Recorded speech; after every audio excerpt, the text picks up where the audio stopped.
Hi, my name is Ken Fulk, and I spend lots of time here in Provincetown, but I run a creative agency out of San Francisco, New York, and Los Angeles. We do everything from architecture, design, to branding, graphics, even events and florals. Really, anything that has a creative slant, we often are involved.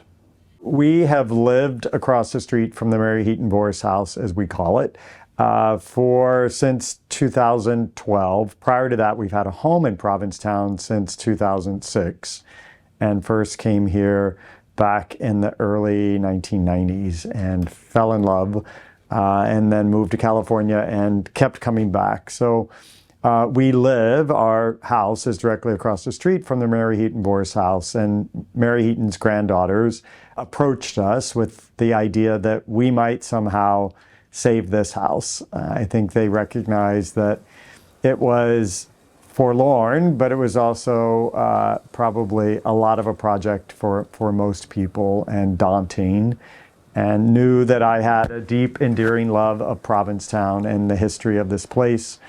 I said yes and just sort of went free-falling into the idea that somehow we would make it happen.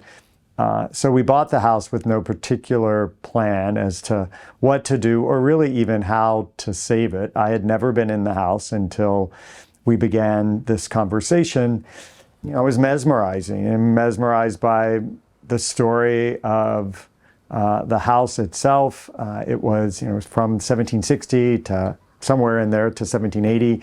It was part of the Cook family who had developed and built all of these houses here in this stretch, and the wharf across the street was shipbuilding and where they launched the whaling ships would go out. And the last great sea captain to live here was named Kibby Cook, and he was the resident really prior to Mary Heaton Vorse.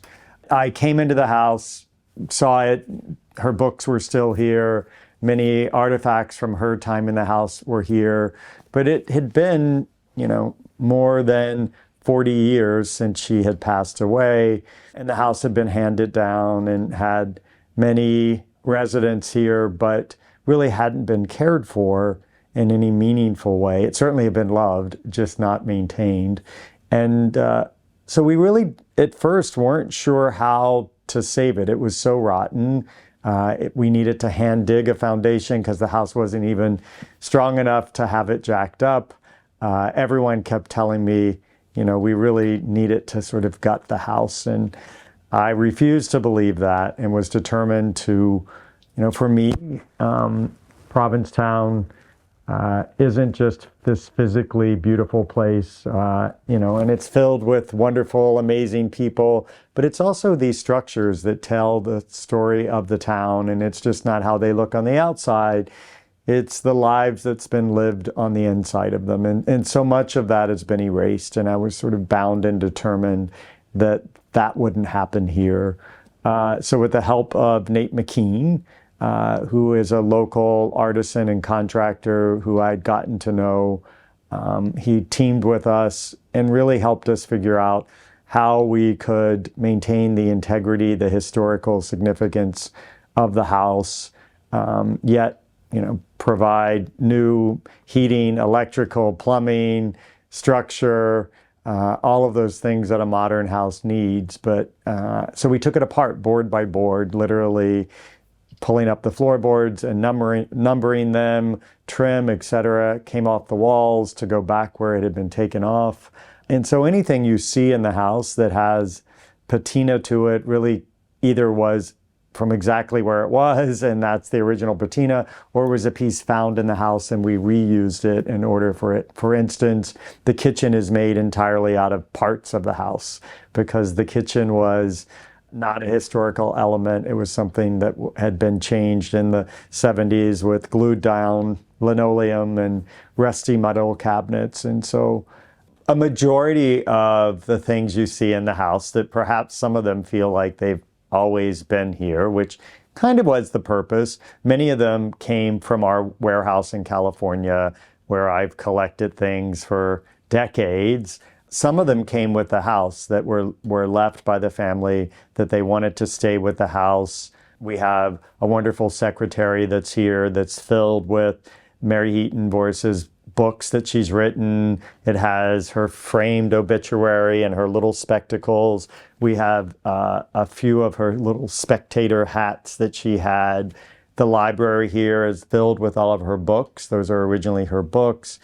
We have a wonderful mirror that currently is actually not up because the exhibition, it's down, but we have this great mirror that Josephine Del Deo wrote about in a wonderful poem in the 1980s that was here in the house, that was left with the house.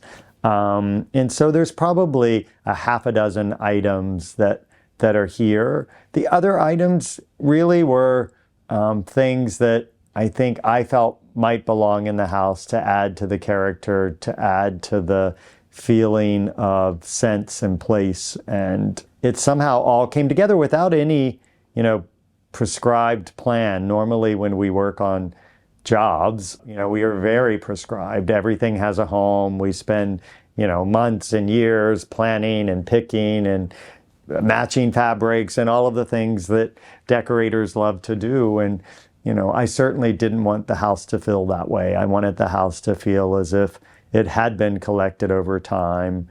And so it is filled with pieces that either, mean something to me personally that I've loved and decided to just kind of gift into the house to bring it to life. Some pieces that were gifted by neighbors. We have 2 sofas in the house that our next door neighbor felt they belonged here. They had been part of her house. And so, in some ways, I think it adds to the authenticity and realness of the place.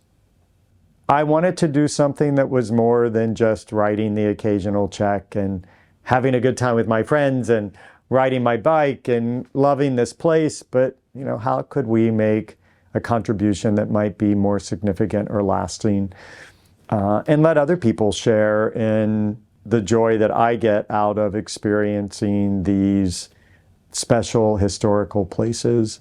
And so that's where the idea of the Art Society came about. How could we turn the house over to the town? Obviously, housing is a big deal in the town. It's one of its most finite resources, and wanting artists to be able to come and stay in Provincetown. There are 8 beds here, so we've opened them up for artists to come and stay. And really turning the house into a community asset, having it be kind of the connective tissue for all of the arts organizations here. I'm involved with PAM, with the Fine Arts Work Center, with the Provincetown Theater, Provincetown Film Society. Really most of the arts organizations here in town I've been involved in and care about, but they don't always have a place to connect with their sort of patrons, their supporters. The fact that we could create this connective tissue, become this sort of salon, for lack of a better word, for modern day Provincetown, much as Mary Heaton Vorse had done. She came here for the first time in 1906 from New York. She had grown up in Amherst, Mass, to a somewhat affluent family, and found her way to New York, found this sort of group of bohemians there who had begun to discover Provincetown and were drawn here by the same things that often draw us here now: the light, the freedom, the charm of this place. And Provincetown was going through change. The whaling industry had certainly ended. The fishing industry was running its course, so to speak, and artists had found it and were coming here, and they were sort of the new summer folks who would come and paint. Charles Hawthorne had established his art school here that we now know well. And so Mary Heaton Vorse came here. She writes about it in her book, which she really has written. I've kept a copy of it, a first edition of it, by my nightstand long before I even knew about this house, and would read pieces of it. But she came here and she talks about how acutely she fell in love with this place the first time she saw it. And she quickly knew that it was her home, no matter where she went. So she came back the next summer in 1907. Kibby Cook, the whaling captain who had lived here, had died, and the bank had taken possession of his house, and they had spruced it up, and Mary Heaton Vorse saw a for sale sign and decided to buy it. So she bought this house And it really became not unlike what it is today, along with Mary Heaton Vorse, were all of these amazing artists who were discovering Provincetown, from Eugene O'Neill to John Reed and Louise Bryant and Edna Vincent Millay, and on and on and on and on of folks who were here and have been often talked about. But they were here in this house. You can only imagine she was the lady who had a beautiful house to come hang out in. This really became sort of flashpoint for that moment in time in Provincetown. And as the years went on, they became more engaged. They became activists. This was during the time where World War I was breaking out.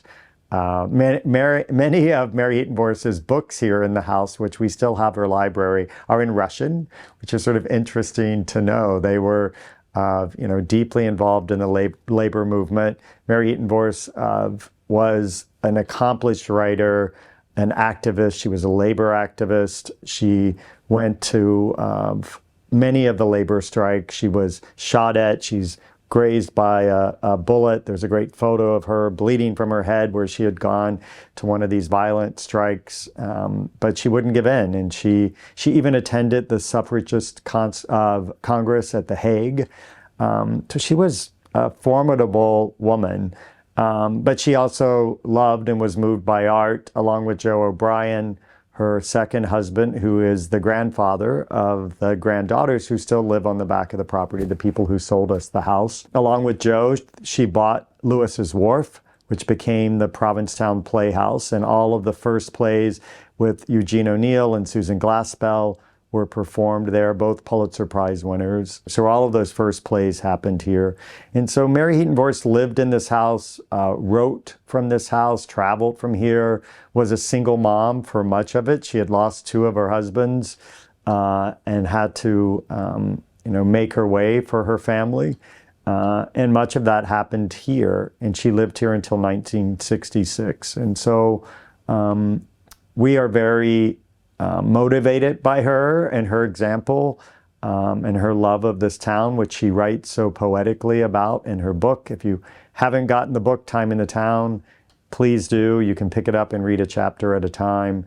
But it feels as relevant today, describing the denizens of this place, describing the history of this place, describing the draw and pull of, Provincetown, which is so compelling to me, and I think to many others. And it really does get manifested here. So we now have a nonprofit that operates the house. And so we do, as I mentioned, residencies for artists, oftentimes, most of the time in conjunction with other organizations here in town. We host art exhibits. The art you see around me now is all on exhibit here, benefiting the galleries and the artists who are on exhibit. We do talks all summer long, even into the winter, movie screenings, which are awfully fun in the back courtyard. And so it has become this wonderful hub here in town. And, I will now walk by and, it'll be 11 o'clock at night and the lights will be on, and people who have never met before that are staying in the house, you can see them gathering and talking here in the parlor and making those connections and developing their own relationship with this town. And it brings me great joy to know that that's the case, and that I've played some small part in, saving a historical resource, but really continuing the legacy of this place, of this person, Mary Heaton Vorse, and contributing to a town that I love dearly. So the house, it's an original, what they called a full cape. It is an unusual house, the only house in town that I know of that doesn't have a front door. A full cape is a house that you might have drawn as a kid. It has a front door, and it means it's a full cape when it has two windows on one side of the door and two windows on the other side. And there would have been two simple parlor rooms. Maybe one was used as a bedroom as well on the main floor. Behind it was a large open, the longer room of the house, which would have been the kitchen, where they would have kind of lived and cooked. And off of it, that still remains today, was a birthing room, is what they called it, and that's what we have still here today. But when Mary Heaton Vorse bought the house, it had been sort of fixed up because Kibbe Cook had been dead a few years, and the bank, as I mentioned, took possession. So they sort of flipped the house for what that meant back in 1906. And the door went away. The front door is now a window, and they moved the front door to the side of the house. So as you drive along Commercial Street, it is really the only cape without a front door to it. But you enter on the side now. They also moved the staircase to what had been sort of that big kitchen room. So we're now left with the two original parlor rooms, and we've left a void that you can sort of see behind me. That's where the original stair would have been. So since we opened these rooms to one another and the stair was no longer there, we wanted to express, historically, to show you the sort of underpinnings of what would have been there. But it's also allowed us to have this larger parlor room where we have many gatherings and residents and guests alike come together in this beautiful room, which we've kept all of its eccentricities. If you really look deeply or in the room, you'll notice that one side, which is the more formal parlor, has a wainscot. It has beams and nicer trim. It also has wood floors that have not been painted. The other room has simpler, more humble trim. The floors have been painted a color. That's the color we inherited with them. Throughout the house, everything like that has been left and intact. So you really do see the history of and the wear of time. Perhaps my favorite little moment in the house is the back stair. There are two stairs here, and they're painted this wonderful green color that you will often see in houses of a certain age here in town. I'm told that that color was one of the several colors that were available at the paint store that were sort of, like porch and floor paint and paint that you could just get, and they were prescribed colors. So you'll see a red, you'll see a blue, you'll see a green that pops up. So we have all of those colors in this house that were left here, but the stairs are painted this wonderful green, and the treads are beautifully worn from all of the footsteps that have climbed them over the years. You can just imagine who's made their way up and down. And I think the first time people go up, they're a little skittish, but very quickly it becomes quite easy. It's like climbing a familiar ladder. Really we think about the house having a life of its own. It's a vessel that has now been filled by the people that come and inhabit it. And we celebrate arts in so many forms, from literary, we have many writers who come and stay, to even culinary, amazing chefs who come. We grow food here, to musical. We have musicals that are being written and crafted here in the house with New Works Provincetown, obviously visual painters. And so the people who practice those and the organizations who support those arts are really breathing the life into the house. The hope is that the house will continue on long beyond us. We want to give it away, so to speak, so that it can continue to be really a community center, to offer a place of refuge to artists to be able to experience Provincetown, to see it through this lens of what it was, but also to be vibrant and new and forward-thinking, much like I imagine it was when Mary and her friends would gather around a round table, which we still have a round table in the dining room. She writes about that and the sort of intense conversations that occurred, and the arguing and the planning and the, conspiring that happened. In my heart and mind, I hope that continues.